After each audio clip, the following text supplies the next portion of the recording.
listing, which was a milestone for the FMDQ OTC family, being the first of such listings on the platform. The Vice President, Markets and Development, Tumise Kone, explains how the development speaks to the transparency of price discovery on the markets.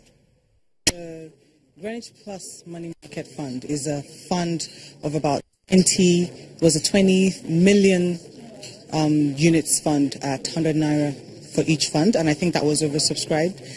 For FMDQ, I mean, part of what we do is obviously listing debt securities, and having the first sort of money market fund being listed on our platform is just sort of paving that way, or emphasizing, or even putting, if you like, credence to what it is we do.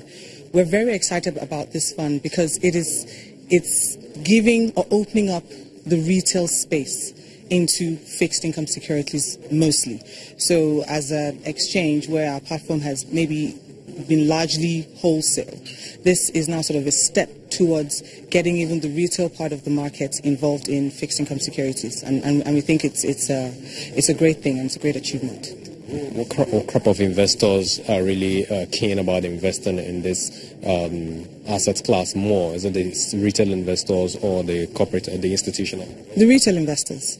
So because with a fund like this, you're able to have as little as maybe 50,000 naira, 100,000 naira, and actually invest in the fixed income securities. So say like even government bonds, for instance. But for a corporate, you have a larger pool of funds that you can actually invest in. But what the retail space would have found would have been very difficult to actually play in that market. So yes, you'd find that because of the composition and because of the way the fund is structured, the retail end of the market participates quite a lot. I think it was probably over 90% retail participation in the fund. And of course, some operators in the Nigerian capital market are taking the lead in revolutionizing the debt capital market. During the week, operators of the last Capital Markets Committee meeting of the year launched the program, Nigerian Debt Capital Markets Development Project. In this chat with one of the advisors of the scheme, Kemi Awodei, the project's relationship with the CBN's FSS 2020 is explained. It's an initiative of the FMDQ OTC, and this follows from the conference that was held last year. And these are just part of the initiatives to drive some of the comments and some of the initiatives that came out of that conference last year. So different committees have been set up, and we will work to implement changes in rules, regulations, to be able to deepen the Nigerian debt capital market. How does it tie with the FSS 2020 precisely? The FSS 2020 is all about expanding financial products, financial inclusion, financial savviness in the Nigerian capital markets, and this is just a complement to that. Let's get forward-looking in terms of payment system settlements for investors across board. What is going to change in the future?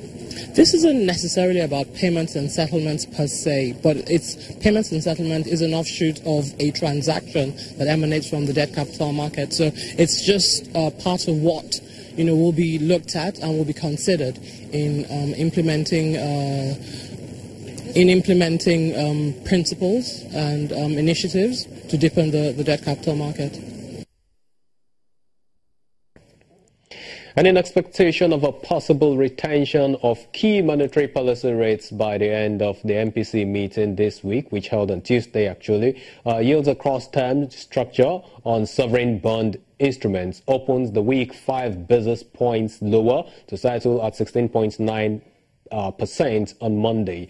Now, the elevated inflationary pressures coupled with the high yield on short-tenured money market instruments have continued to shape investor pricing of bond instruments, especially at the medium to long-term end of the yield. And with what we have right now on the screen, we notice that the 18th March 2036 bond of the federal government bond had a price high of 78 naira 85 kobo. There were 30 deals on that, and the value of what came in mainly was 3 billion naira. A total of 3.6 billion naira came in the end of trading yesterday, Friday, and of course we had 36 deals. And over to the T-bills markets, that's the Treasury bills. The Treasury bills market in the week also sustains the high rate, but remains largely calm though investors continued to be attracted to the market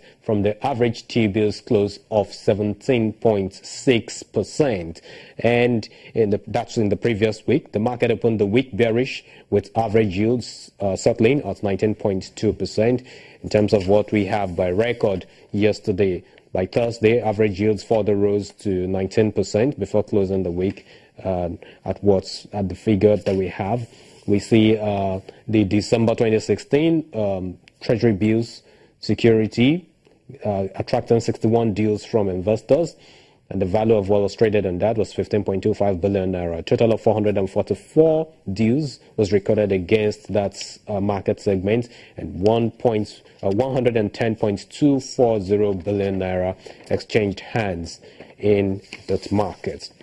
Let's cross over to the NASD OTC, where we have the Unlisted Security Market Index, the USI, and its market capitalization recording a negative movement to close the week at 604.77 points against 612.53 points in the previous close. Market capitalization ended at 409.27 billion naira against 415.52. Volume traded was 1.88 million units, 83% less than what we had in the previous segment.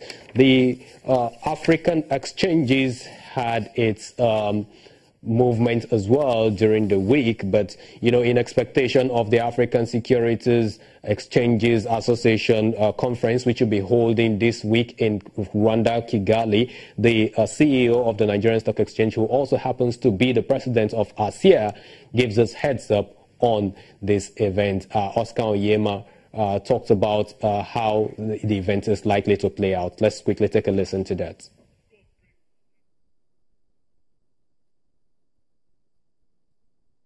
After this break, and we'll continue with the discussions as well as the clips that we need to bring your way.